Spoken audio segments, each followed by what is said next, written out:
Hello everyone, it is I, Republic Studs, and today, I bought the Bad Batch Shuttle. Now this is set 7531 for the Bad Batch Attack Shuttle, retailing for $100 US, 969 pieces, comes with six minifigures, and is ages 9 and up, and I am so excited to get into this. But before we do, I am going to ask you all to smash that like button for the YouTube algorithm. It'll help out a metric ton, get this review out to loads of people, and I would just really appreciate it. But with that said, let's get into it. So the Bad Batch Shuttle, certainly one of the more coveted sets. This was the first one announced, the first one we were all really excited about, and it is finally here. And I have a lot of thoughts on it. So we're going to get right into the hyperlapse, and if you're not a huge hyperlapse person, then you can skip that. There's a little timestamp. There should be a timestamp down below. And yeah, let's get right on into that, and I'll meet you back here for my final thoughts.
Okay, ladies and gentlemen, so here is the box art. It has the background of this sand planet.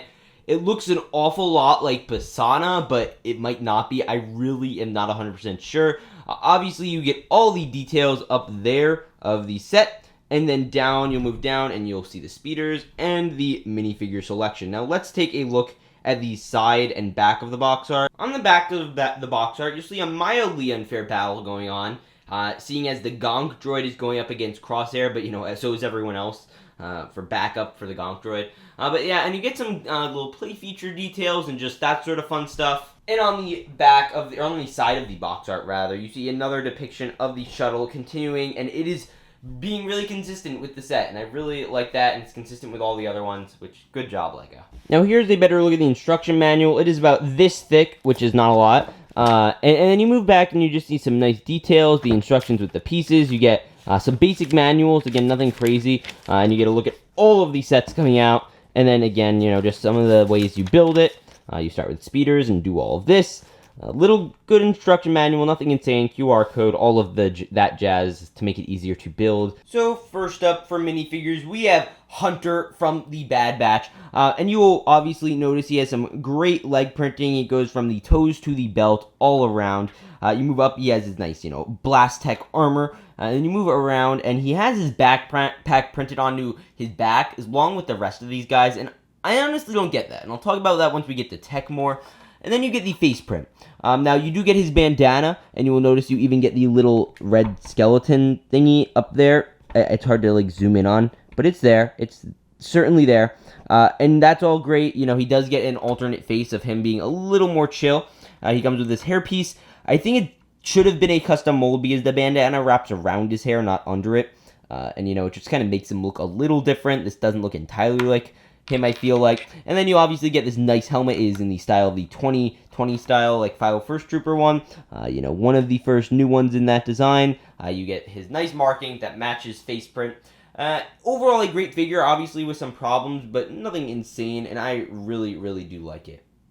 Our next minifigure we have is Tech from the Bad Batch. Now, Tech is pretty great. First off, with Tech, you get a load of obvious features, as well as that, so first off, let's start at the legs. He comes with, obviously, his nice printing all around.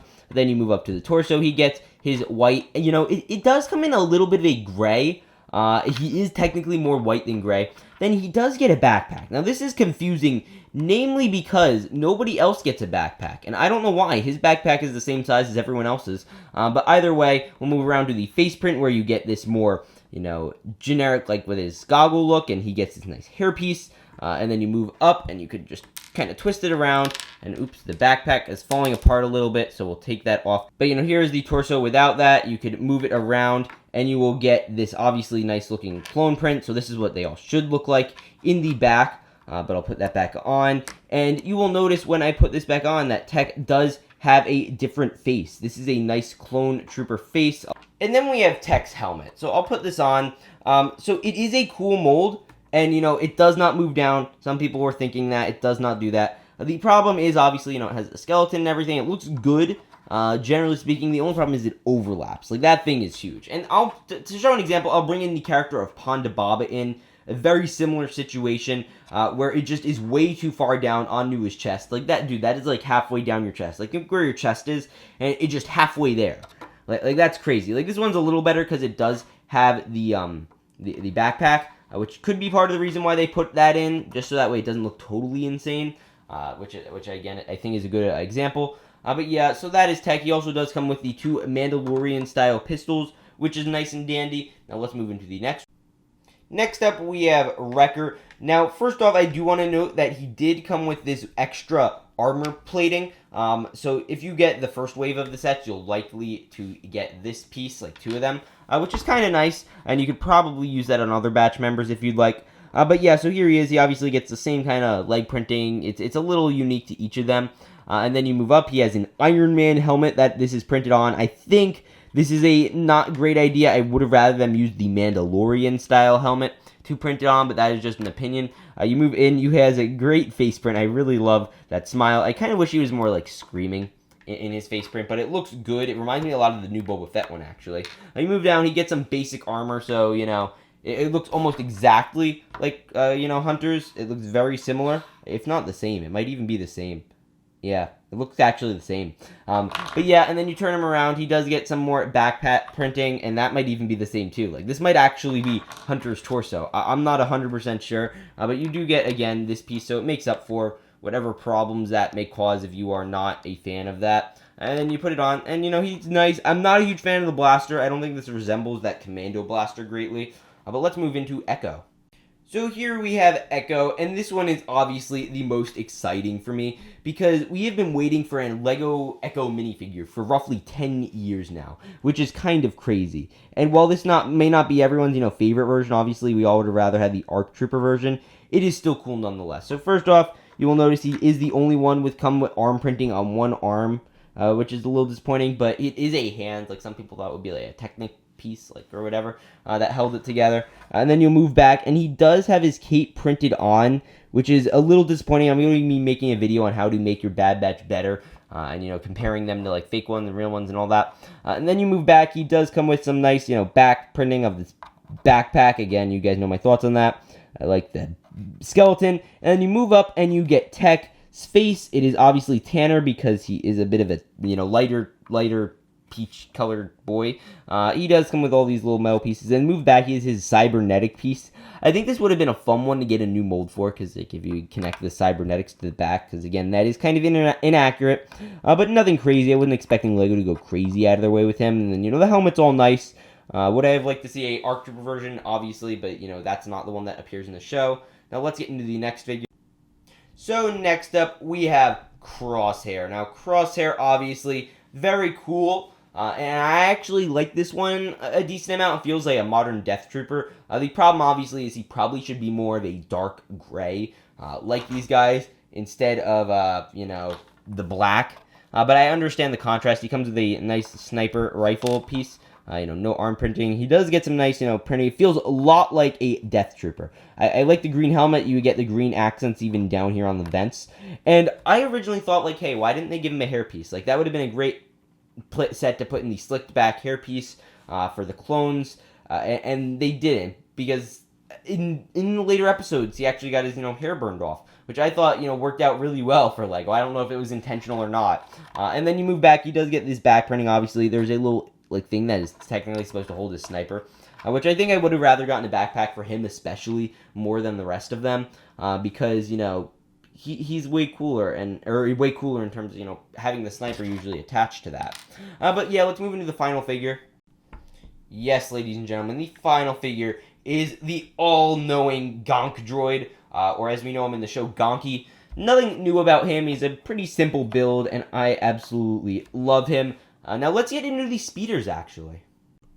Now, here is the first speeder we get. This is the Imperial / Clone Wars speeder bike. It is basically the 501st speeder in black. So first off, you know, you'll notice, move up, it'll be all dark gray and black. I like the color scheme. I also love the way they did the little blue on the seat. And then it's pretty simple. You know, this is very similar to the 501st Battle Pack one.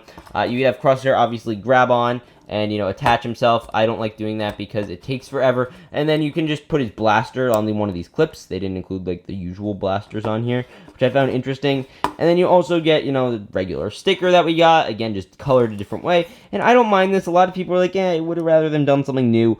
I don't mind, namely because, you know, it's consistent with the Clone Wars, and I think that's great. It's consistent with all those other builds, and they're not changing it up every 5 years or 3 years. I'm glad they're doing that. Now let's move into the more interesting speeder. And that is certainly this one. This is the, you know, one that Hunter was driving. I'll actually take off his helmet because he wasn't wearing a helmet when he was driving it. He was in street clothes too, but that's besides the point.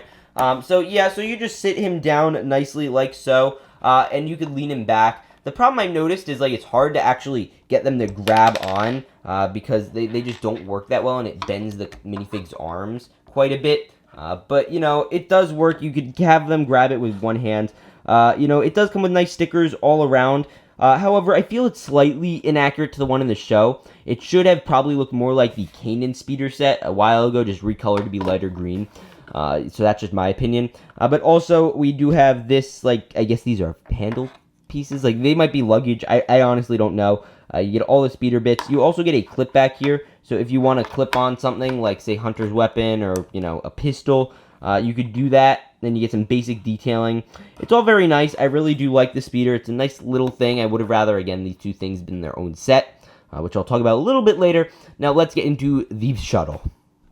So, ladies and gentlemen, here is the Bad Batch shuttle. Obviously, it looks great, and I am so excited to get into all of it. So, let's start at the front. So, we have the shuttle almost in a resting position. First off, a thing I would like to really point out and appreciate from LEGO for a second is the fact that they went out of their way to print this whole piece. It wasn't just a sticker, which was very nice. And I wanted to note that, you know, credit where credit is due. This is the front piece, obviously. You can lift this up, and you will notice there is a seat, and there is room for about 2. And actually, I'll have to lift up this whole section and move up this camera a little bit. But you will get a better look, and all you have to do is simply sit down, say Echo. He's usually a pilot, and you could have him up front. And then you could also have, I guess, Wrecker. He'd be good. I don't know if he fits exactly, but yeah, it looks like he fits. And yeah, that looks all nice and dandy. It is obviously very cramped, and you will obviously get a good look at the little control panel. Nothing crazy. It's the generic one for LEGO Star Wars, but it looks good nonetheless. Now let's move back a little bit. The area back here. First off, before we get into seating figures down, we do have this nice little cabin, compartment thing. So if in this you could put, say, Wrecker's, you know, gun. You could put Echo's gun, and whoever's sitting in here. Really, sadly, they do not fit helmets. I tried, and it just does not work. You cannot sit them down well, and like, you know, it takes forever to get them out. But so that's kind of unfortunate, but you know, it is what it is. And then you also will notice down here, you get this beautiful, I love this. Let me zoom in. This is the best angle I could get of it, but it is a Providence class destroyer versus a Venator. This may be a little hint for a future set, I don't know. But that is really cool, and it comes with some Arabesh. And then we also get a good look at this one with a clone technician, I believe that is, or one of those pilots from the Invisible Ship arc, which is actually really cool, and I really appreciate that they did that.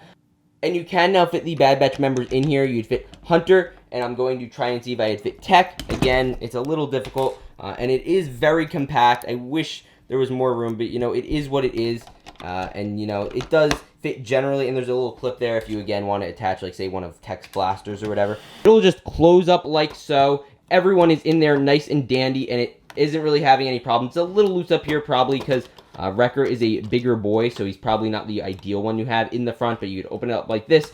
And a problem I've noticed is when you go to pick it up, like, I'll think, okay, I'll instinctively go for the handle, but then it will automatically open up like this, which is a minor thing, but you always are going to have to basically grab this part, which kind of stinks, because, like, you know, usually kids are like ready to go like this, and it's like, oh, you can't do that, which kind of stinks. Now, let's move into the back.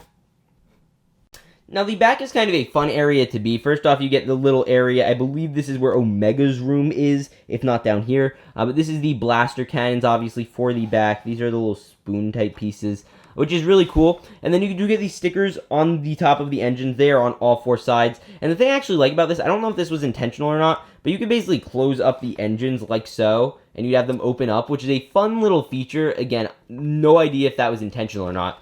And then obviously, that is all great looking. I think that looks nice. And on the bottom, these are probably the most well-hidden ever spring-loaded shooters. However, these guys do accidentally fire a ton, especially if you're playing with the wings at all. So I recommend taking them out and just popping them in. You guys know usually how these work.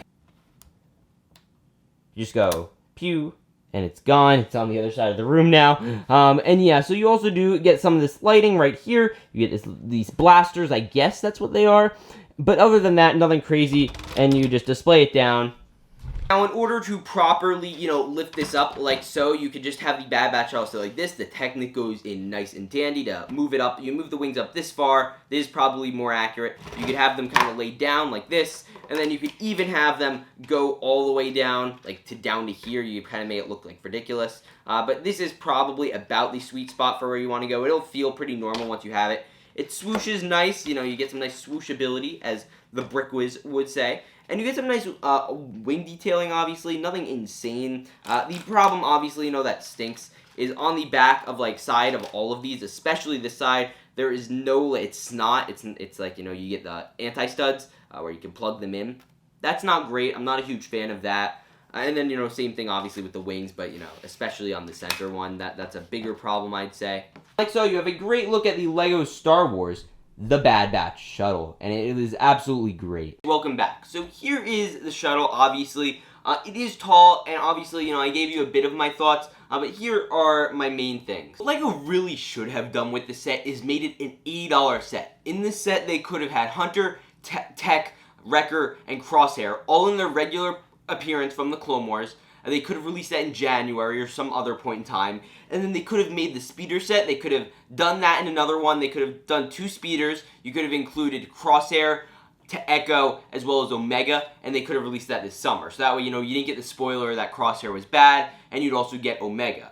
And obviously, you'd include the Gonk Droid somewhere in there too. I think this set just is very expensive for $100. The reason only that they put in the speeders is so that way they can put in all the minifigures, because 6 figures in a set is a lot to do. Including the Gonk Droid, is a lot to do for a $100 or $80 set, which is what this would probably be more fairly priced at, somewhere along the lines of the Imperial Shuttle set. Maybe a little more expensive, but nothing insane.